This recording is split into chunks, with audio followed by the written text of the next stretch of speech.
Good morning. এই video ক্লিপিংসটা শনিবার সকালের। দেখুন সবেমাত্র অনলাইন থেকে এই পার্সেলটা দিয়ে গেল। এই জিনিসটার নাম কি আমি সঠিক বলতে পারবো না, তবে পুজোর কাজে ব্যবহার হয়। আমাদের ইন্দ্র তো প্রত্যেক দিন সন্ধেবেলা সন্ধে পুজোটা দেয়, তা সারা বাড়িতে গঙ্গার জল ছিটানোর জন্য ঘটিতে করে জল নিয়ে হাতের তালুতে ঢেলে সারা বাড়িতে ছেটাতে থাকে, মানে থাবা থাবা জল যাকে বলে সেইভাবে। সেটা আর শান্তির জল থাকে না, মনে হয় অজ্ঞান মানুষের জ্ঞান ফেরানোর জন্য চোখে মুখে জলের ঝাপটা দিচ্ছে। ওই অত পরিমাণে জল কোথাও পড়ে থাকলে হঠাৎ করে যদি স্লিপ খাই, সেই ভয়ে আমি এই জিনিসটা অর্ডার দিয়েছি। এটা হচ্ছে গঙ্গার জল ছিরকানি, মানে আমার মনে হলো এই নামটাই এটার সঙ্গে যায়। ওই যে ঘটি মতন জায়গাটাতে গঙ্গার জল ঢুকিয়ে দিলে পাইপের মতন জায়গার ওপরটাতে ছোট ছোট ফুটো রয়েছে, সেখান দিয়ে বেরিয়ে আসবে গঙ্গার জলটা। ভালো হয়েছে না? আর দেখুন ইন্দ্র এখন খেয়ে বেরোবে। গতকালকের ভাত ছিল, সেটাকে ভেজে দিলাম। ইন্দ্র ভাত ভাজা খেতে খুব ভালোবাসে, তবে খেলে অম্বল হয়। রোজ রোজ তো দিই না। এই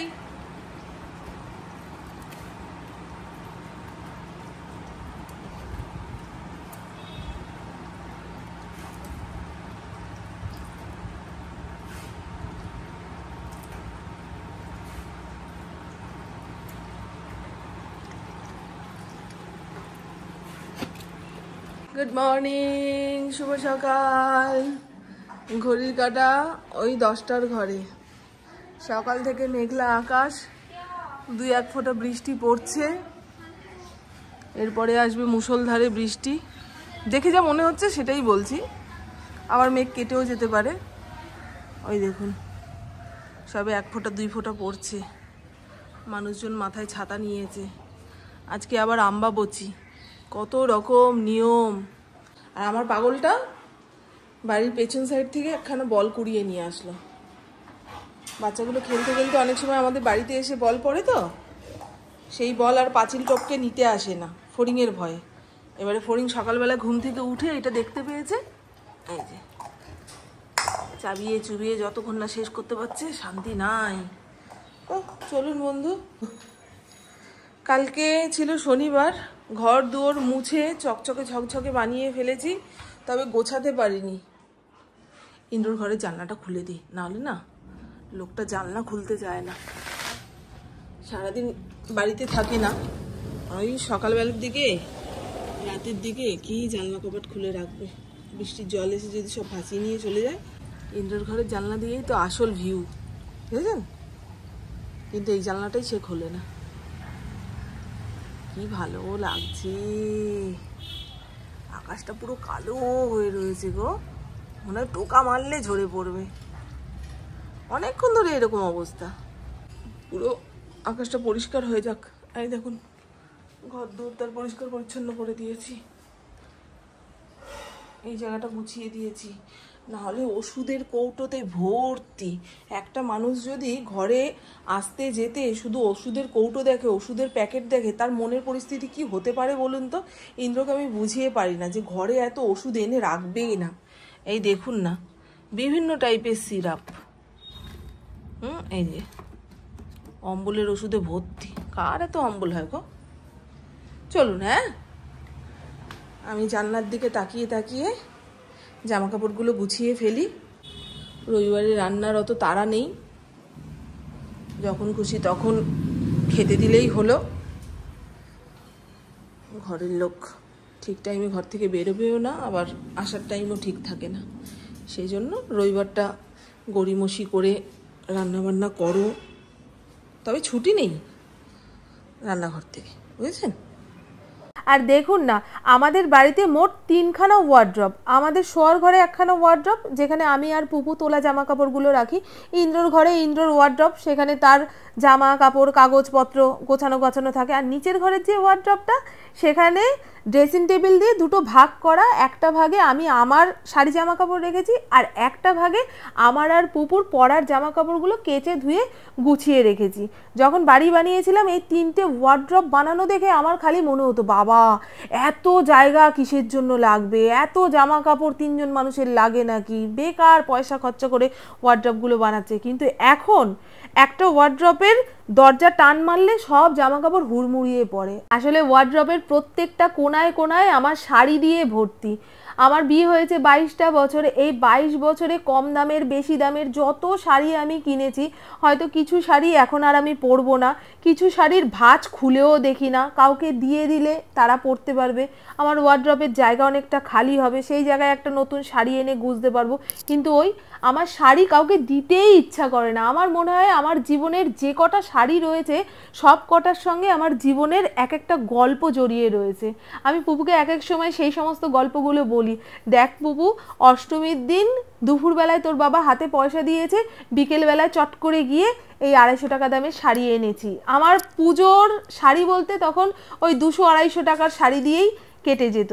দেখ পুপু, এই শাড়িটা আমি কিনতে চাইনি, আমার পয়লা বৈশাখের নাইটি আনতে গিয়ে শাড়িটা ঝোলানো ছিল, পছন্দ হয়েছে, বাকিতে নিয়ে এসেছি, আস্তে আস্তে টাকা শোধ করেছি। এই যে এই শাড়িগুলো দেখলে না সেই অভাবের দিনের কথাগুলো আমার মনে পড়ে। পুপুকে বেশ হেসে খেলেই কথাগুলো বলি, যাতে ও বুঝতে পারে যে একটা মানুষ একটা জায়গায় পৌঁছাতে গেলে তাকে অনেক স্ট্রাগল করতে হয়, হেরে গেলে চলে না। আর এই যে ডান্ডা মাপটা দেখছেন, এটা যে কি কাজের গো বন্ধু, অ্যামাজনে সার্চ করবেন পেয়ে যাবেন। ওই ঘরের দেওয়ালে হালকা ধুলো পড়লে এটা দিয়ে যদি সাপটে নেন দেখবেন পুরো পরিষ্কার হয়ে যায়। আর এই যে এই বলটা নিয়ে সেই সকাল থেকে বাবা। বৃষ্টি নেমেছে। আমি সেদিন মানি প্ল্যান্টের গাছগুলো বাইরে বের করে দিয়েছিলাম, আর তুলিনি। ওই পাখি খাওয়ার ইয়েটা বাইরে বের করে দিও তো, খেলা ধাক্কা খেতে খেতে ও ভাঙবে ছাড়া আর কিচ্ছু না। এই এই এই এই ঘরে চল, ঘরে ঢোক, বৃষ্টির জল গায়ে পড়লে চুলকানি ব্যাধি শুরু হয়ে যাবে তোর। বৃষ্টি পড়লে হবে কি, গরম লাগছে, একটা ভ্যাপসানি ব্যাপার। এমন বৃষ্টি হোক, শীতকালের কাঁথা কাপড় সোয়েটার সব নামিয়ে ফেলতে হবে, 3-4 দিন গায়ে না চাপালে চলবে না। আমি এই ধরনের বৃষ্টি চাইছি। হবে কোনোদিন এরকম হলে কিন্তু মজা হয় না। পশ্চিমবঙ্গের মানুষ প্রথম ওই রকম ওয়েদার দেখবে। না না না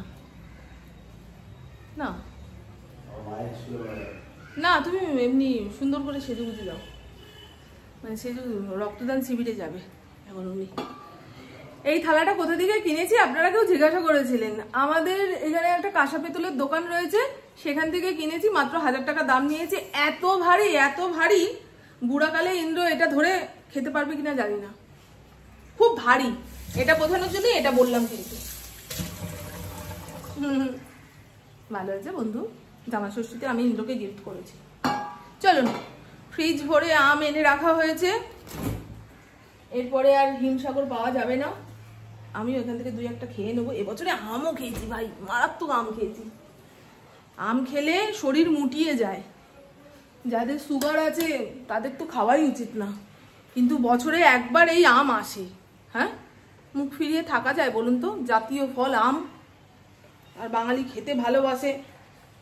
যত রকম জাতীয় জিনিস তার মুখের সামনে এনে ফেলে দাও, না নেই। আমি অবশ্য ইলিশটা এখন খেতে পারি না আগের মতো।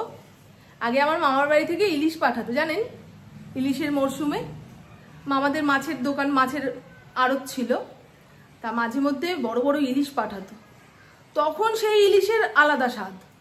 আর এখন কি জানি, ওর থেকে মনে কাটা পোনা মাছ অনেক ভালো। জানি না আপনাদের কেমন লাগে না লাগে। আর ইন্দ্র তো দেখেও আনতে পারে না, না হয়তো পদ্মার ইলিশ বলে পুকুরের ইলিশ দিয়ে দিল, সেই নিয়েই চলে আসবে। বাজার পাট খুব ভালোভাবে করতে পারে না। চলুন বন্ধু, কালকে আমি শ্যাম্পু করে নিয়েছি। কয়দিন ধরে আম্বাবচি চলে গো সেটাও জানি না, তবে আম্বাবচির কয়দিন শ্যাম্পু করা যাবে না, নখ কাটা যাবে না, মানে কাটাকাটি ছাটাছাটি সমস্ত বন্ধ। এর অনেক সাইন্টিফিক কারণ রয়েছে, যেমন গাছ কাটা যাবে না, ফুল তোলা যাবে না, এই টাইমে গাছে হাত দিলে গাছের গ্রোথ কমে যায়, বুঝেছো? তারপরে গর্ত খোঁড়া যাবে না।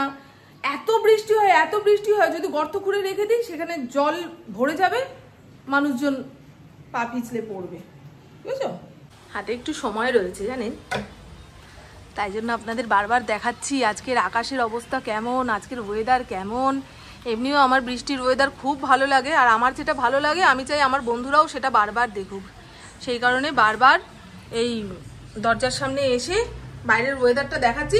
এখান থেকে বৃষ্টি দেখতে খুব ভালো লাগে, সবুজে সবুজ তো। এখন আর এত সবুজ কি দেখা যায় শহর অঞ্চলে। এর আগের দিন স্পাইডার প্লান্ট পুরো মুচড়ে খেয়ে ফেলেছে আমার ঘরের গরুটা। এই যে ফড়িং, কি জানি হঠাৎ করে কি হলো, সব গাছ মোচড় দিয়ে খেয়ে নিয়েছে। কি শোনা, এই তো সুন্দর লাগছে। আর এই দেখুন বন্ধু, কুমড়োটা কালকে এনেছে।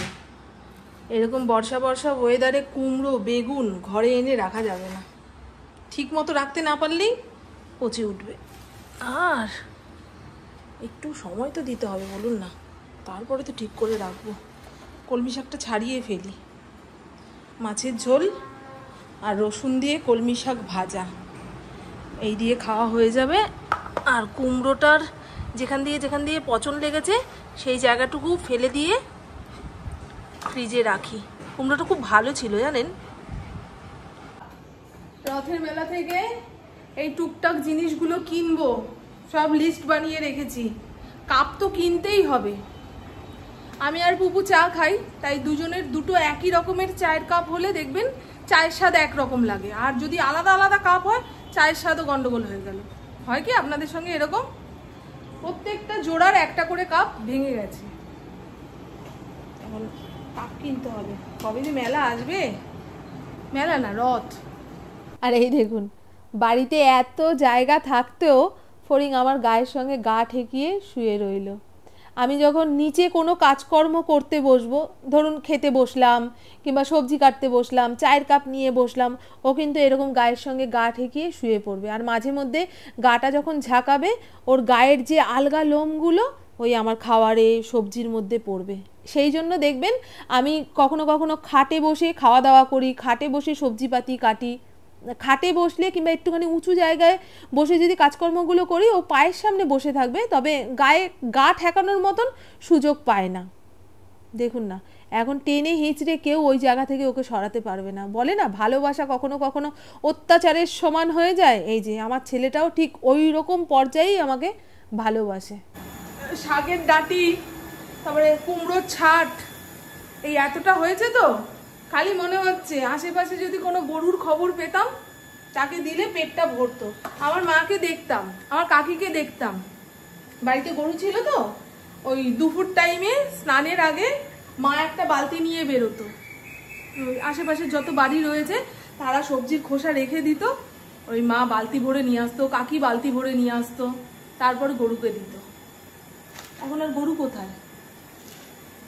সবজির যা দাম, এখন মানুষ গরুর খাবার কেড়ে খেয়ে নিচ্ছে আমার হাতে।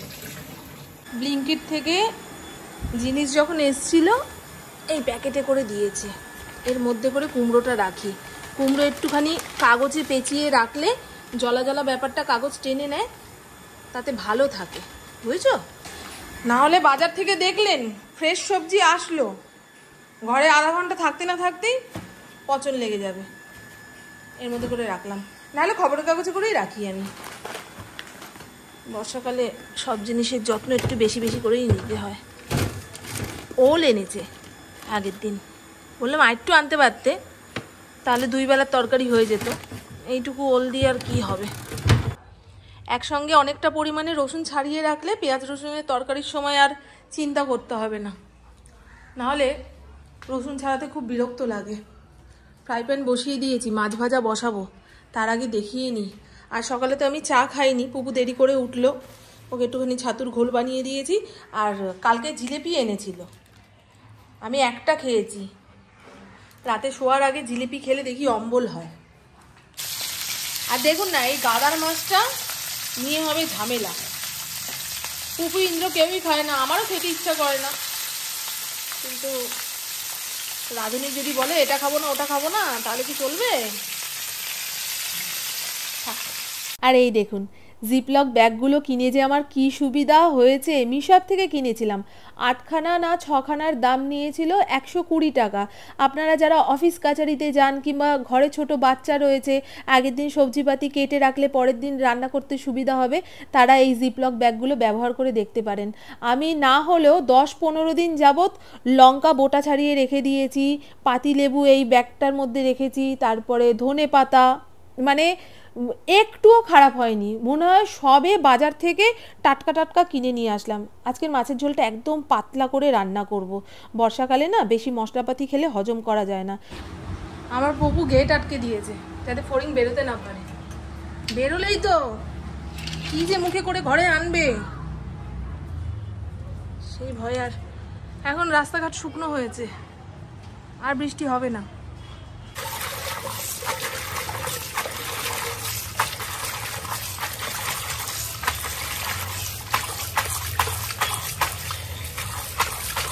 অনেকক্ষণ ধরে লবণ জলে ভিজিয়ে রেখেছিলাম, এবারে খলখলে জলে ধুয়ে নিয়ে কেটে রান্না করবো। দেখো দেখো দেখো দেখো, বাইরে যাবে না বাবা। আমি এক হাতে গেটটা দিতে পারলাম না।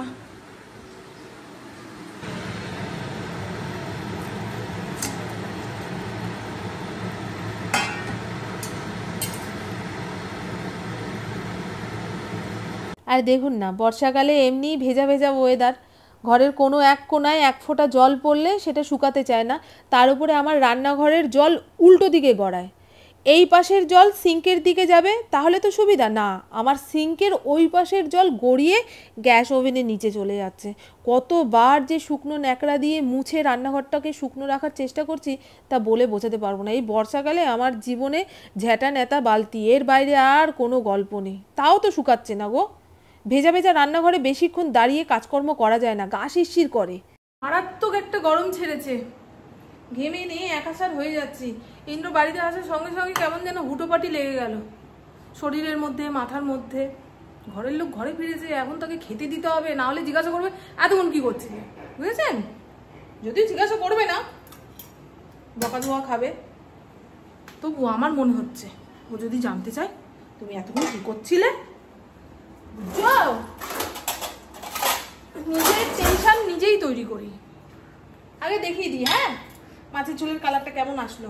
রসুন কাঁচা লঙ্কা দিয়ে কলমি শাক ভাজা, হলুদ দিইনি, শাকে একটু হলুদ দিতে হয়, মনে ছিল না, নামানোর পরে মনে পড়লো। আর এই যে লাল লাল ঝাল ঝাল কাটাপোনা মাছের ঝোল, একদম বেশি করে আলু দিয়ে দিয়েছি।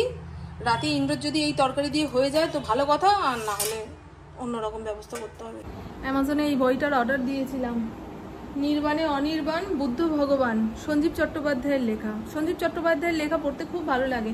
আমি লোটা কম্বল যখন পড়েছিলাম, বেশ লেখার মধ্যে একটা হাস্য কৌতুক মেশানো রয়েছে, সিরিয়াস হতে দেয় না, অথচ সিরিয়াস কথাই বলে, সিরিয়াস কথাই লেখে।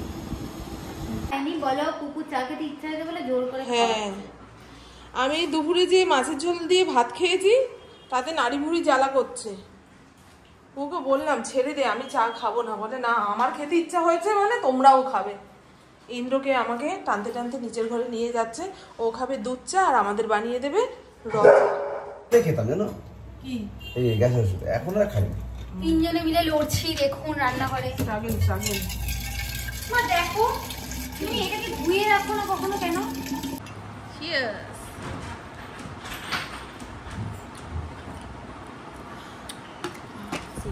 নিচের ঘরে এসিটা একদম খারাপ হয়ে গেছে, আর সারা বাড়ির তুলনায় এখন নিচের ঘরটা গরম।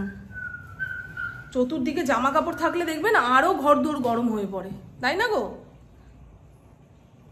সারা বাড়ির লাইট কিভাবে জ্বলছে।